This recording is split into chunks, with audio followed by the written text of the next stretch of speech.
আগামী ২১ নভেম্বর থাইল্যান্ডের কেন্দ্রীয় শহর পাক ক্রেটে অনুষ্ঠিত হতে যাচ্ছে মিস ইউনিভার্সের ৭৪তম আসরের জমকালো গ্র্যান্ড ফিনালে।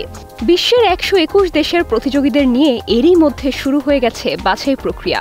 এই আসরে বাংলাদেশের প্রতিনিধিত্ব করছেন মডেল ও অভিনেত্রী তানজিয়া জামান মিথিলা।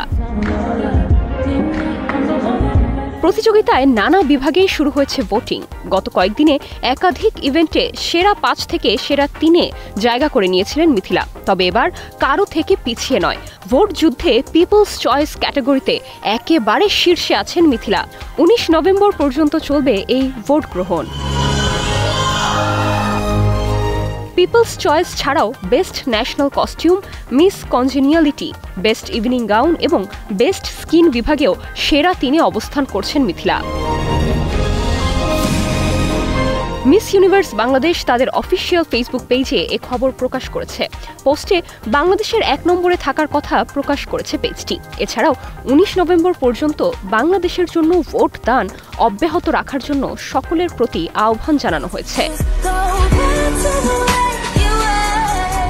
এছাড়া মিথিলার হয়ে সামাজিক মাধ্যমে প্রচারণা করছেন বেশ কিছু পরিচিত মুখ।